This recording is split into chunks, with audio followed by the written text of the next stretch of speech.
के जन्म से पहले की है, जब भील आदिवासी कबीले की मुखिया अच के घर में एक बेटी ने जन्म लिया।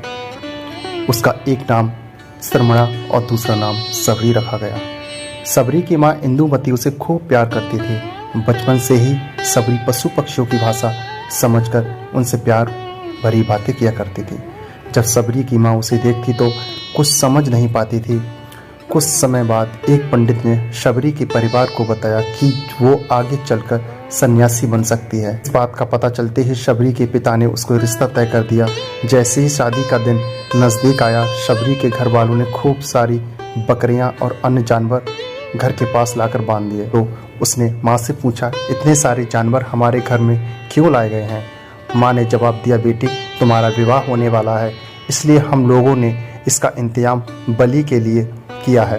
तुम्हारी शादी के दिन ही बलि प्रथा होगी और फिर इनसे स्वादिष्ट भोजन बनकर सबको परोसा जाएगा।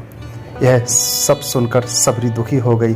काफ़ी देर तक सबरी ने उन जानवरों को आज़ाद करने के बारे में सोचा। सोचते सोचते सबरी के मन में हुआ कि अगर ये जानवर यहाँ नहीं आएंगे तो इनकी बलि रुक सकती है। ऐसा नहीं हुआ तो मेरे घर से कहीं चले जाने पर ही ये बलि रुकेगी। जब मैं ही नहीं रहूँगी तभी विवाह होगा और ना ही बलि प्रथा। इस सोच के साथ जानवरों को रखी गई जगह पर सबरी पहुंची। उसने सोचा कि उन्हें खोल देती हूँ, लेकिन वो ऐसा नहीं कर पाई। उसके बाद सबरी जंगल की तरफ भागने लगी। भागते भागते सबरी ऋषि मुख पर्वत पर पहुंच गई। वहाँ करीब 10,000 ऋषि रहा करते थे। सबरी को लगा कि वो भी इसी जंगल में किसी तरह ऋषि मुनि की सेवा करके अपना जीवन व्यतीत कर लेगी। वो चुपचाप उसी जंगल में एक हिस्से में किसी तरह से रहने लगी। सबरी रोजाना ऋषि मुनि की झोपड़ी के आगे झाड़ू लगाती और हवन के लिए लकड़ियां भी लाकर रख देती। ऋषि मुनियों को समझ में नहीं आ रहा था कि जंगल में उनके काम अपने आप कैसे हो रहे हैं। एक दिन सबरी को किसी ऋषि ने देख लिया। उसे देखते ही उसका परिचय पूछा। जैसे ही सबरी ने बताया कि वो भील आदिवासी परिवार से संबंध रखती है तो उसे ऋषियों ने खूब डांट लगाई। सबरी को इस बात का बिल्कुल भी पता नहीं था कि उसकी जाति छोटी है और उसे ऋषियों द्वारा जाति का वजह अपमान सहन करना पड़ेगा। इतना सब होने के बाद भी सबरी हर ऋषि मुनि के दरवाजे पहुंचती और उसके आंगन में झाड़ू लगाकर उनसे गुरु दक्षिणा देने के लिए कहती। हर कोई सबरी को उसकी जाति की वजह से अपने आश्रम से भगा देता था। ऐसा होते होते काफ़ी समय बीत गया। उसके बाद सबरी मतंग ऋषि की कुटिया में पहुंची। वहां पहुंचकर मतंग ऋषि को सबरी ने बताया कि वो उनसे गुरु दीक्षा लेना चाहती है। उन्होंने खुशी खुशी उसे अपने गुरुकुल में रहने दिया और भगवान से जुड़ा ज्ञान देती रही। सबरी ने भी अपने गुरु मतंग ऋषि की सेवा करने में कोई कसर नहीं छोड़ी। वो समय के साथ मतंग ऋषि का शरीर बूढ़ा हो गया। उन्होंने एक दिन सबरी को अपने पास बुलाया और कहा, बेटी मैं अपना देह त्यागना चाह रहा हूँ।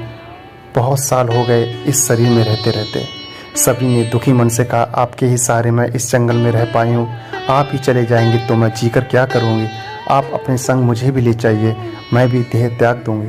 मतंग ऋषि ने जवाब दिया, बेटी तुम्हें चिंता करने की जरूरत नहीं है। राम तुम्हारी चिंता करेंगे और ध्यान भी रखेंगे।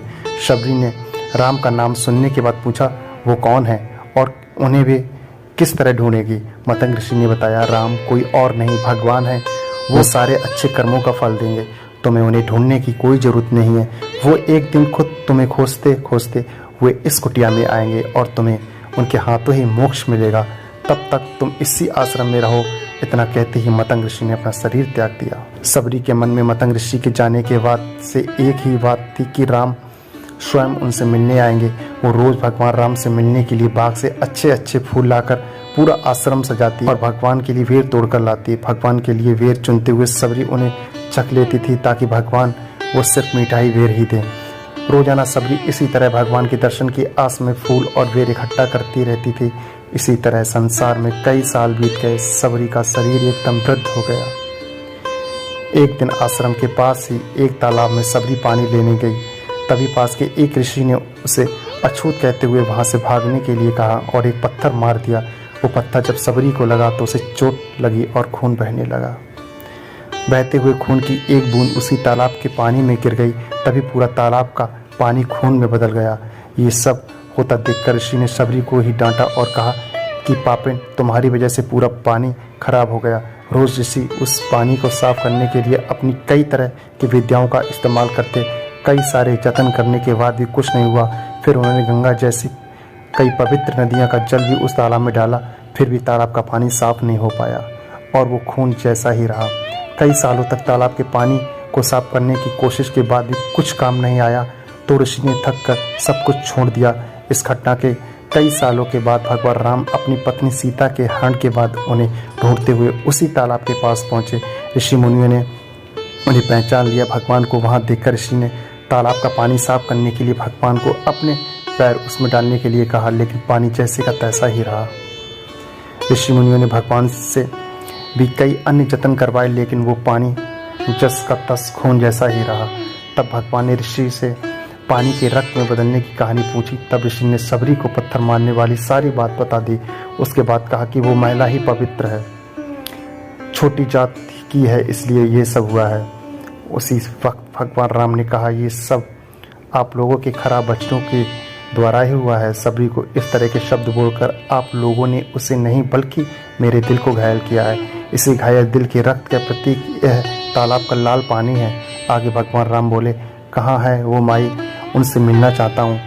तब तक सबरी उसी तालाब के पास पहुँच जाती है।